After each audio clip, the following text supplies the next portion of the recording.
fuego se reflejan otras jetas, el cemento se hace carne.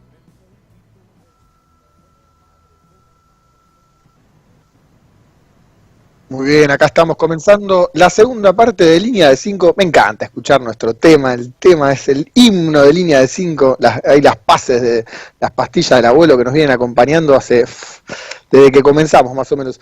Vos sabés que mientras hablaba Luisito del tema Boca, yo me acordaba que el año pasado, cuando se hablaba de que Boca estaba por cerrar la contratación del Toto Salvio, al mismo tiempo se hablaba de que Boca estaba por cerrar la contratación, que fue una novela, del Tano de Rossi.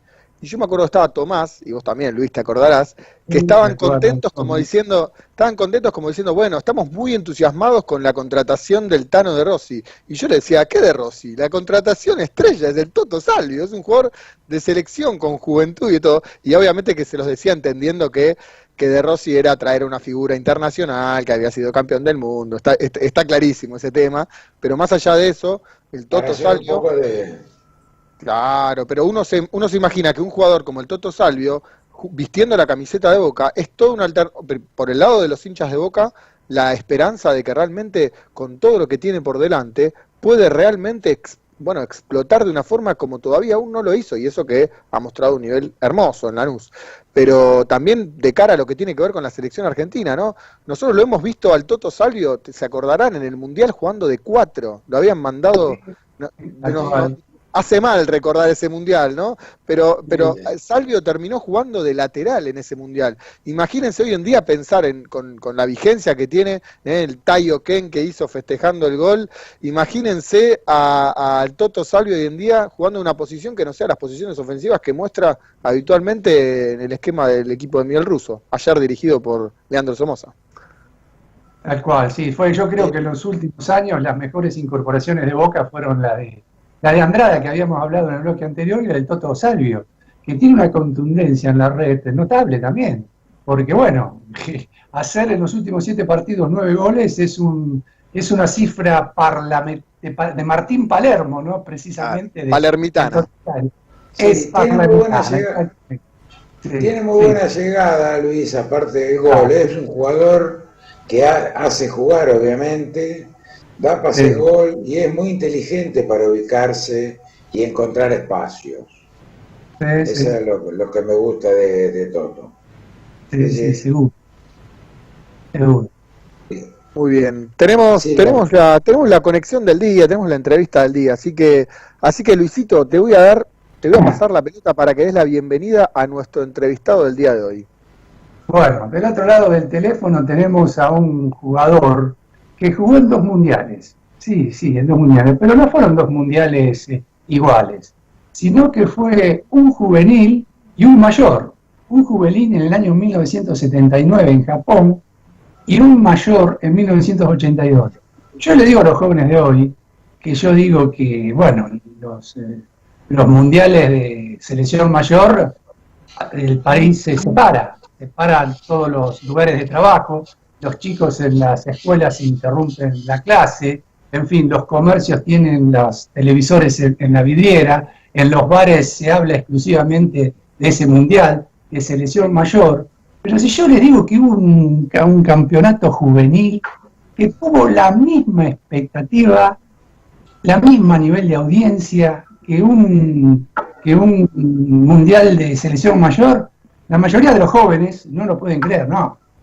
Nosotros tuvimos los campeones mundiales de Peckerman, que tuvimos varios campeones mundiales de Peckerman, y bueno, el país no se paraba, el país seguía habitualmente con su rutina normal, si bien los transmitían los canales de televisión y después el ambiente futbolero comentaba las alternativas del logro internacional a nivel mundial que tuvo el sub-20.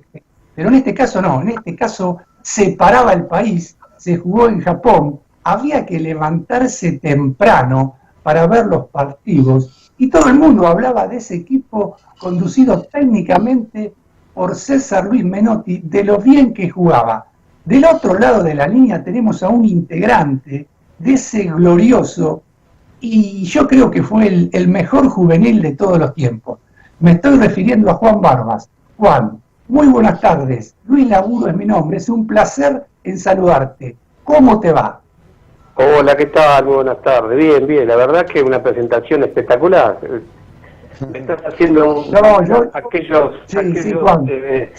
época. Claro. Yo tengo 62 años y bueno, soy prácticamente como vos, tengo prácticamente tu edad.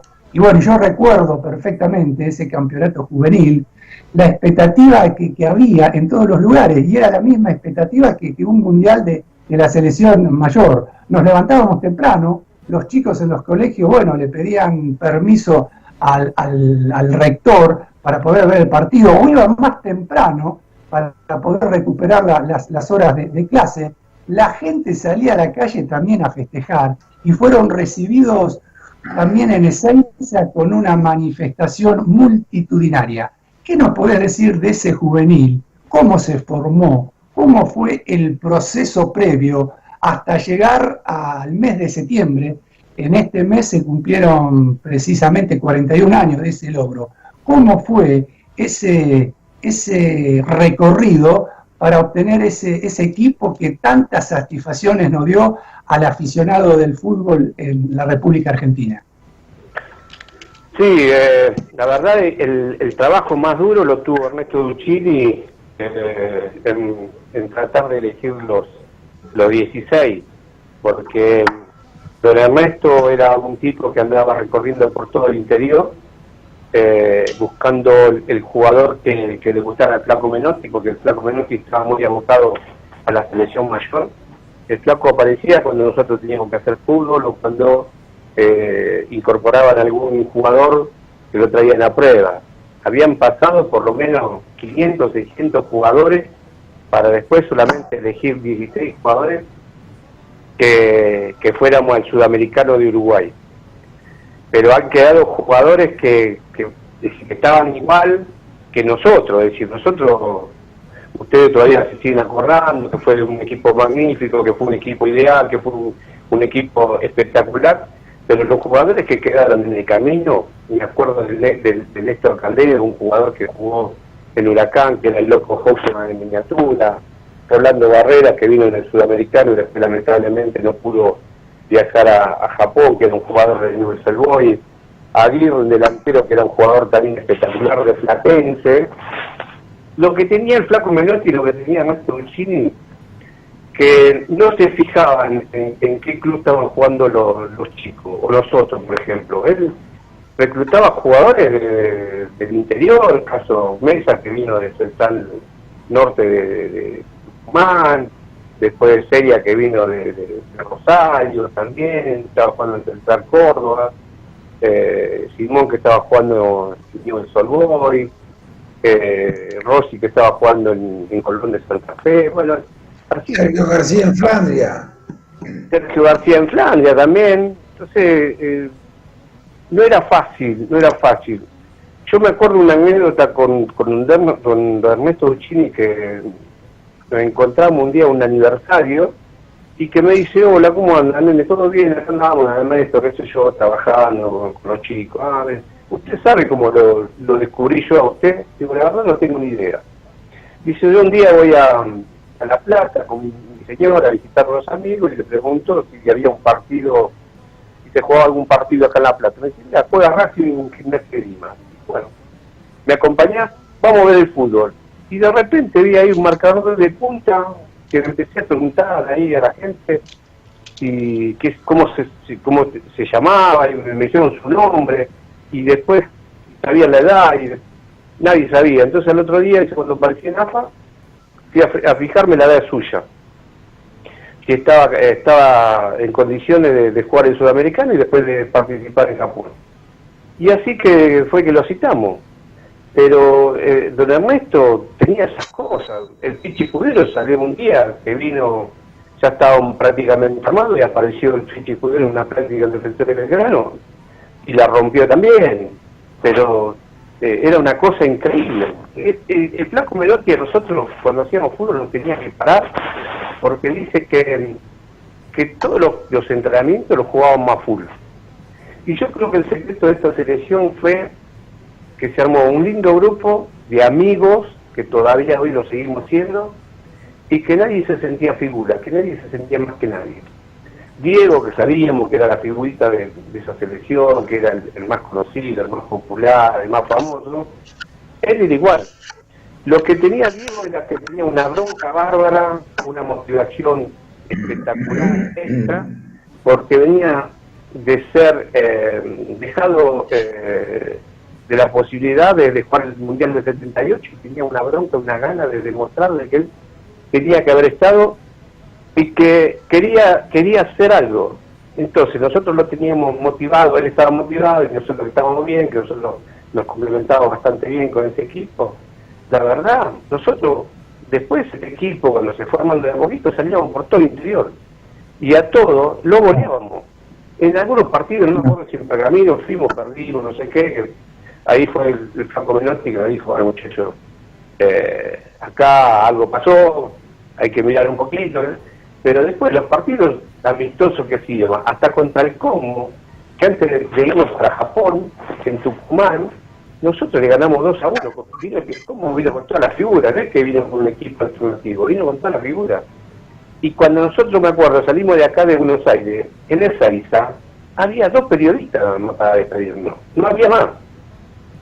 A medida que nosotros íbamos jugando el partido, y íbamos ganando por la gente ahí se empezó a dar cuenta de que en Japón había un equipo que estaba representando al fútbol argentino, y que la gente sabía de cada partido, que a nosotros nos comentaban los periodistas, y después nos comentaban nuestra familia. Te hago una pregunta, porque vos dijiste recién que Ernesto Duccini fue el que te seleccionó, y te vio como marcador de punta derecho, como lateral derecho, y vos después cuando constituiste ese plantel brillante titular, jugaste por el andarivel del 8, fuiste 8. ¿Cómo fue ese cambio de puesto?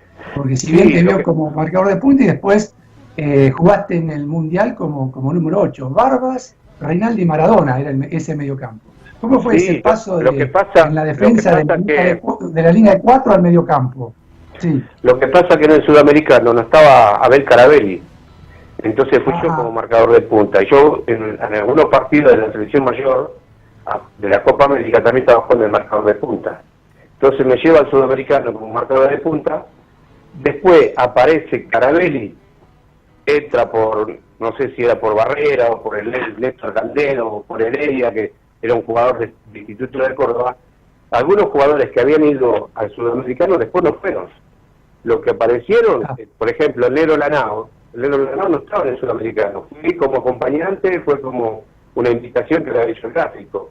Y fue el Nero Lanao, y el Nero Lanao tuvo todo el proceso con nosotros. Después fue a Japón.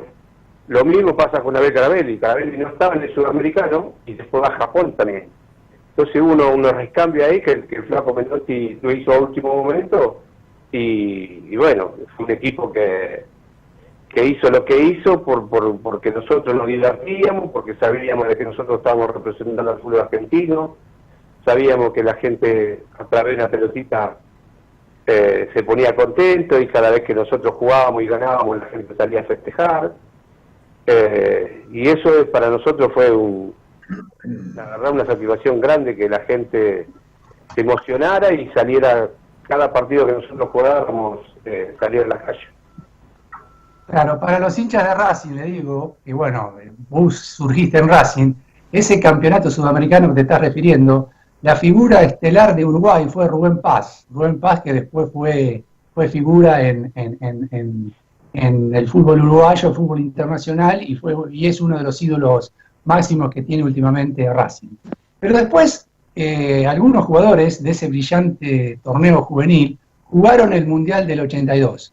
Creo que fuiste vos, Diego Calderón, que era tu compañero en Racing, y un 9 muy explosivo, que era Ramón Díaz. ¿Cómo fue ese paso de la selección juvenil a la selección mayor, y después, 3 años después, jugar para la selección mayor, y tuvieron la responsabilidad de tener que revalidar el título logrado en 1978? ¿Cómo fue el paso de esos juveniles, donde vos estabas, a la selección mayor y jugar el Mundial Mayor en 1982 en España?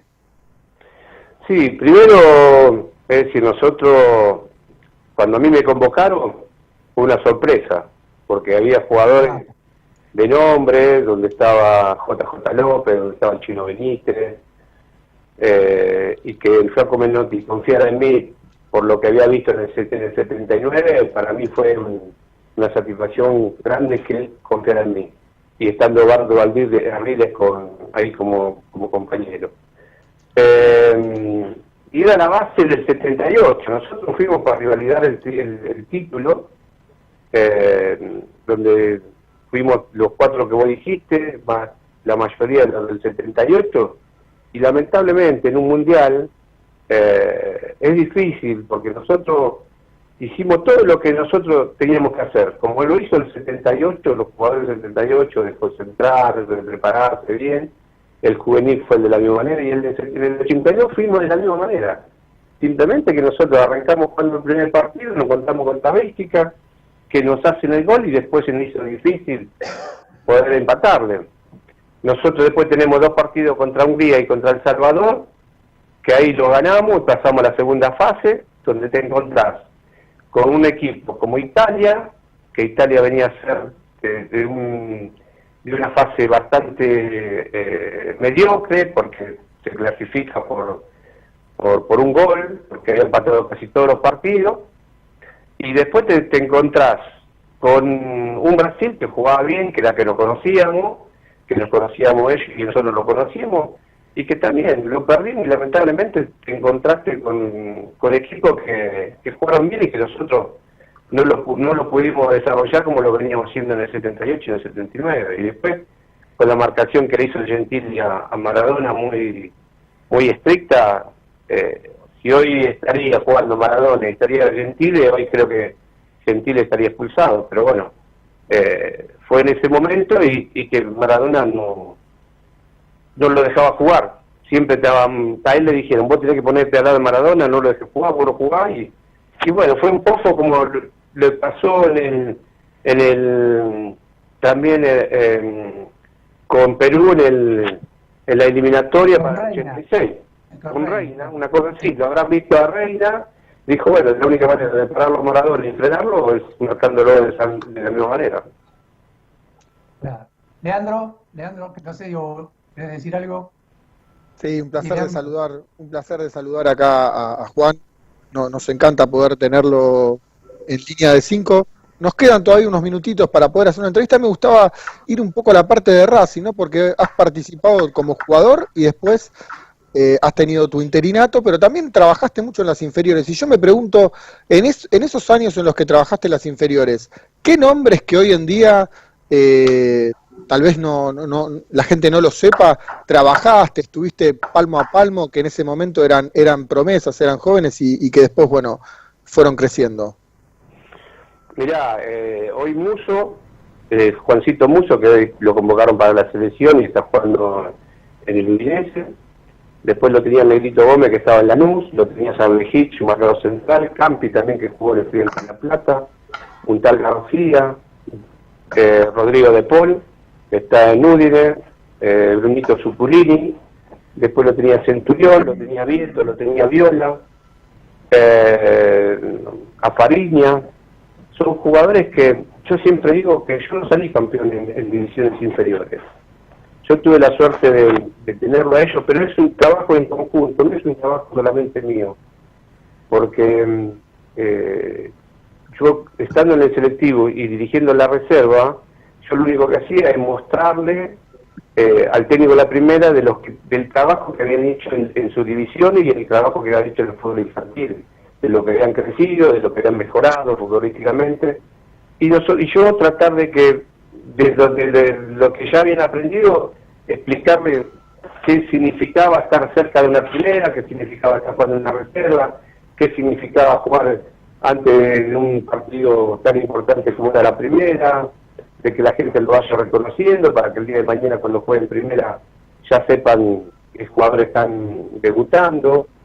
Pero ya te digo, yo he tenido la suerte de tener muchos jugadores que hoy están jugando a nivel nacional, a nivel internacional, caso Barriento en San Lorenzo, caso Botinelli, Jonathan Botinelli, Darío Botinelli, Gonzalo Rodríguez también lo tuve en San Lorenzo, Pipi García, que hoy está actuando en Almirante Brown, también lo tuve como jugador. Así que he tenido bastante jugadores y para un entrenador el orgullo que le queda es haberlo entrenado y que los chicos hayan entendido cuál era el mensaje para que ellos sean unos buenos profesionistas. Juan, mucho se habla de esos jugadores que son cracks cuando están en inferiores y que después no llegan. La verdad que nombraste, ¿no? Bueno, valga la redundancia, ¿no? Pero has nombrado jugadores que son realmente cracks hoy en día y como bien mencionás, están hasta citados en la selección nacional. Yo me pregunto, ¿qué pueden hacer ustedes para... Obviamente yo creo que deben ser diferenciales los cracks, más allá de los que llegan y los que no, pero ¿qué pueden hacer ustedes para que superen esa barrera que tal vez es psicológica o tal vez es del compromiso, no sé bien, pero ¿qué pueden hacer ustedes para que esos jugadores terminen llegando al fútbol más importante, como imagino que es el deseo de los propios jugadores y de ustedes como técnicos? Mirá, yo lo que hice es lo que hicieron conmigo muchos formadores. Caso Cacho Jiménez, José Santiago, Collazo, que fueron grandes formadores ahí en Racing. Yo lo que hago siempre es tratar de hablarles a los jugadores cuáles son las maneras de trabajar mías, cuáles son los caminos que tienen que hacer, que yo siempre les digo. Siempre le hago una pregunta cuando vienen hacia mí, le pregunto qué quieren hacer de su vida, si quieren jugar al fútbol o quieren vivir el fútbol. Y algunos te dicen, ¿viste? Yo quiero jugar al fútbol. No, si quieres jugar al fútbol, dedicate a otra cosa porque no tenés compromiso, faltás como siempre lo hacía, caso Centurión, cuando me vino mi hijo, yo me jugar al fútbol porque me hizo jugar al fútbol. No, vos tenés que vivir el fútbol, para eso te tenés que entrenar, te tenés que cuidar y te tenés que alimentar. Son las tres bases fundamentales para ser un buen profesional. Después hay un montón de cosas que eso depende de vos y de lo que vos quieres hacer en tu vida. Te tenés que cuidar, ya te digo, te tenés que alimentar y tenés que entrenar. Vos haciendo esas tres cosas y después haciéndole caso al técnico en la primera y escuchando, que siempre hay que aprender. Y yo tuve la suerte, le digo, la suerte de jugar con el más grande y de llegar a un alto nivel, de haber jugado en la selección mayor y haber salido campeón juvenil de 79, le digo.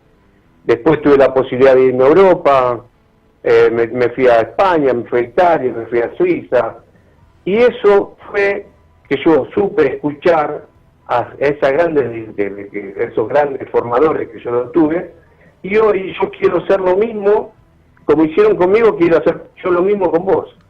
Entonces, yo creo que hablándole y explicándole qué es lo que significa el fútbol, qué significa cuidarse, qué es lo que significa entrenarse, qué es lo que significa a veces alimentarse, porque ¿viste? A veces los jugadores no se alimentan bien, no se entrenan bien, porque a mí no me gusta entrenar. Yo soy bien agradecido a los profes que he tenido. Yo jugué hasta los 38 años. Si no hubiera tenido esos profes que he tenido, caso Ricardo Pizzarotti, que fue uno de los mejores profes que tuve en mi vida, porque era un tipo que quería lo mejor para nosotros. Siempre estaba encima nuestro, que entrenáramos, para que nosotros triunfáramos, y bueno, estos consejos que yo le doy a los chicos es un poco un resumen de toda esa gente que me ayudó a mí en mi formación como jugador. Muy didáctico también, y está bueno cerrar la entrevista también con este mensaje para los muchachos que nos están mirando, que se están viendo acá prendidos a Radio Demos, con línea de 5, y bueno, tienen las intenciones de triunfar en el fútbol.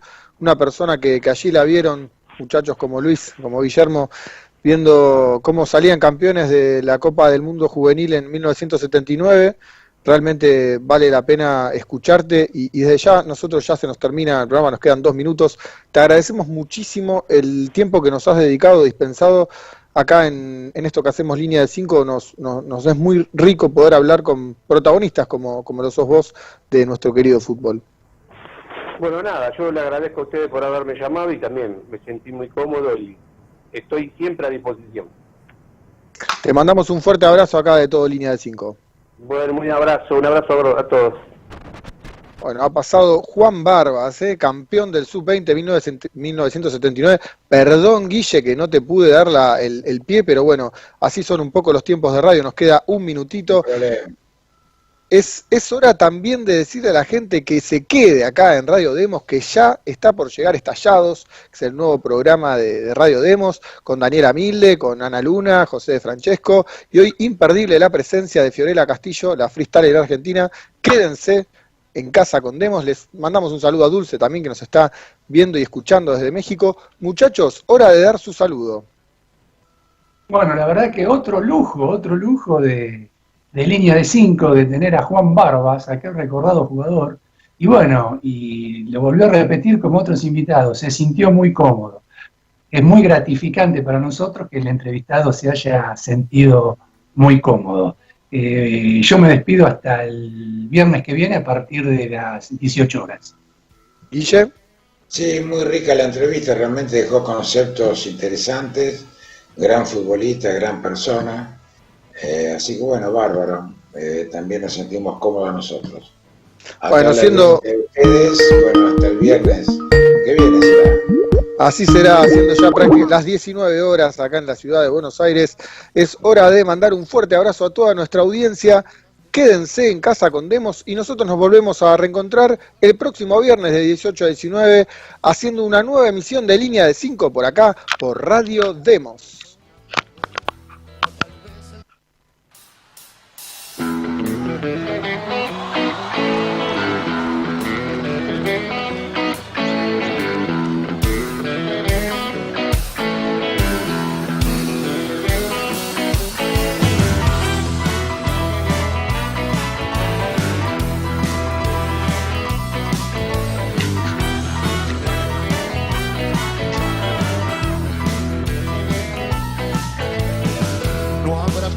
Que reemplacen camisetas cuando bajen las banderas de los clubes. Si en tu rostro se reflejan otras jetas, el cemento se hace carne en multitudes. Fue mi padre, fue un hermano, fue un amigo, o tal vez el resultado de un partido, de este dulce de agridulces que se encarga del futuro de otro lunes sin destino. Pero vos que sos mi amigo de la infancia, criamos en potreros y baldíos, de patricios a Boedo la ignorancia puso bombas en el medio del camino. Cuántas veces he sufrido tus cargadas, cuántas veces fui verdugo a tu lamento, para luego festejar a carcajadas en un abrazo de amistad que es monumento.